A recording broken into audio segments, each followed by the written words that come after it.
बिस्मिल्लाहिर्रहमानिर्रहीम। Welcome to my kitchen. आज मैं आपके साथ रमज़ान की एक और स्पेशल रेसिपी शेयर करूंगी। तो आइए स्टार्ट करते हैं। एक पैन के अंदर मैंने 2 टेबलस्पून ऑयल ले लिया है। उसके अंदर मैं प्याज ऐड कर दूंगी।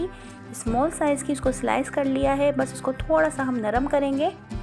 अब इसके अंदर मैं चिकन ऐड करूंगी। चिकन को मैंने नमक और लहसुन अदरक का पेस्ट शामिल करके बॉयल कर लिया था और इसको इस तरीके से श्रेडेड कर लिया है। अब इसके अंदर मैं सब्जियां ऐड करूंगी।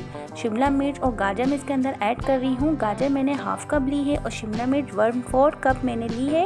उसको छोटा छोटा मैंने काट लिया है।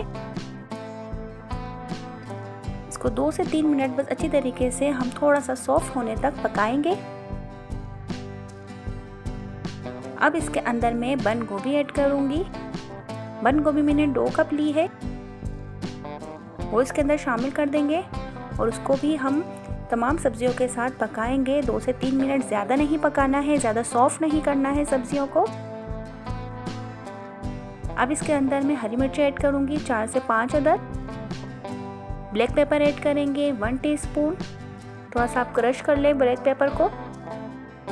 कुटी हुई लाल मिर्च ऐड करेंगे 1 टीस्पून। नमक ऐड करूंगी 1 टीस्पून। चिली सॉस ऐड करूंगी 2 टेबलस्पून। मिक्स करेंगे। सोया सॉस में शामिल करना भूल गई थी, वो मैं इसके अंदर ऐड करूंगी 2 टेबलस्पून और बस हम इसको मिक्स करेंगे। सब्जियों को ज़्यादा नहीं पकाना, क्योंकि जब हम रोल फ्राई करेंगे तब भी जो है सब्जियां पकेगी। अगर हम इस स्टेज पे ज़्यादा पका लेंगे इसे, तो फ्राई करते वक्त बिल्कुल जो सब्जियां का है मज़ा नहीं आता, टेस्ट नहीं आता है और कलर भी अजीब सा हो जाता है। तो बस आप स्टफिंग में सब्जियों को कम पकाएं। कुकिंग टाइमिंग इसकी कम रखें। अब मैंने ये रोल शीट ले ली है। ये रेडीमेड है, बाज़ार से आसानी से मिल जाती है। ये देखें इस तरीके से शेप में आती है ये। आप इसको अलग कर लें क्योंकि ये एक साथ ज्वाइंट होती है। ये देखिए इस तरीके से मैंने अलग कर लिया है इसे। और ये मैंने पानी और आटे का मिक्सचर बनाया है थोड़ा सा। अब मैं एक रोल शीट ले लूँगी, बाकी को हम साइड में रख देंगे। पहले एक रोल शीट लेंगे। स्टफिंग को ठंडा कर लेना है, गरम गरम स्टफिंग नहीं भरनी है। बिल्कुल ये जो स्टफिंग है ठंडी हो चुकी है। अब मैं इस तरीके से ये फैला के अब पहले एक तरफ से इसको फोल्ड करेंगे, फिर एक दफ़ा और फोल्ड करेंगे। जो इसके किनारे हैं वो अंदर की साइड, दोनों किनारे जो है अंदर के साइड हम फोल्ड करेंगे। अब इसी तरीके से हम फोल्ड करते जाएंगे। पानी और जो आटे का बैटर बनाया था वो हम इस पर लगाएंगे और बस इसको फोल्ड कर देंगे। ये इस तरीके से देखें पैक हो जाएंगे। ये बिल्कुल रोल रेडी हो चुका है। एक दफ़ा आप और अच्छी तरीके से देख लें। स्टफिंग ली है मैंने, इसको थोड़ा सा फैला के मैंने रखी है और स्टफिंग ठंडी होनी चाहिए। अब एक दफ़ा रोल करेंगे, इसे फोल्ड करेंगे, फिर दूसरी दफ़ा एक दफ़ा और फोल्ड करेंगे। अब जो इसके किनारे हैं वो अंदर की साइड पे फोल्ड करेंगे और बस इसको यूँ फोल्ड करते जाएंगे। बैटर लगाएंगे। बस इस तरीके से इसको रोल कर लेंगे। इसी तरीके से सारे रोल जो है रेडी कर लेने हैं। ये मैंने सारे रोल जो है रेडी कर लिए हैं।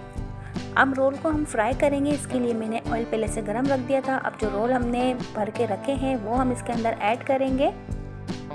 तेल का टेम्परेचर ज़्यादा नहीं होना चाहिए, थोड़ा कम तेल जो है गरम होना चाहिए। एकदम तेज़ गरम में आप इसको नहीं ऐड कीजिएगा, वरना ऊपर से एकदम कलर आ जाएगा और अंदर से ये क्रिस्पी नहीं होंगे। हमें इसको कलर भी देना है और क्रिस्पी भी बनाना है, इसलिए इसको मीडियम आंच में हम इसको फ्राई करेंगे। साइड चेंज करेंगे, बार बार साइड चेंज करनी है ताकि कलर जो है इक्वली आए। कहीं से डार्क कहीं से लाइट कलर नहीं चाहिए, एक जैसा कलर चाहिए। ये देखिए इसी तरीके से मैं साइड चेंज कर करके इसको ज़बरदस्त सा कलर दे लूँगी। क्रिस्पी होने तक मैं इसको फ्राई करूँगी। आप इसको बना के स्टोर भी कर सकते हैं। ये देखें कलर आना स्टार्ट हो गया है। अब ये देखें कितना ज़बरदस्त सा कलर आ चुका है बस, और ये क्रिस्पी भी हो चुके हैं। अब मैं इसको डिश आउट कर लूँगी। एक्स्ट्रा ऑयल आप निकाल लें। ये तमाम रोल जो है मैं प्लेट में निकाल लूँगी। आप ये रेसिपी ज़रूर ट्राई कीजिएगा रमज़ानों के अंदर और इसको बना के आप फ्रीज़ कर दें। महीने भर तक ये ख़राब नहीं होते हैं। हमने इसके अंदर इतनी ज़बरदस्त सी वेजिटेबल्स ऐड की है और वेजिटेबल्स को हमने ज़्यादा पकाया भी नहीं है, तो इतना ज़बरदस्त इसका जायका आता है। लीजिए जनाब, ये सारे रोल जो मैंने फ्राई कर लिए हैं, देखें कितना ज़बरदस्त सा कलर आया है और इतने क्रिस्पी बन के रेडी हुए हैं ये। और स्टफिंग देखें, अंदर से सब्जियां देखें बिल्कुल वैसे ही कलर में है। अगर आपको मेरी रेसिपी पसंद आई है प्लीज़ लाइक करें, शेयर करें, कमेंट्स करें। मिलते हैं आपसे अगली रेसिपी पे। अल्लाह हाफिज़।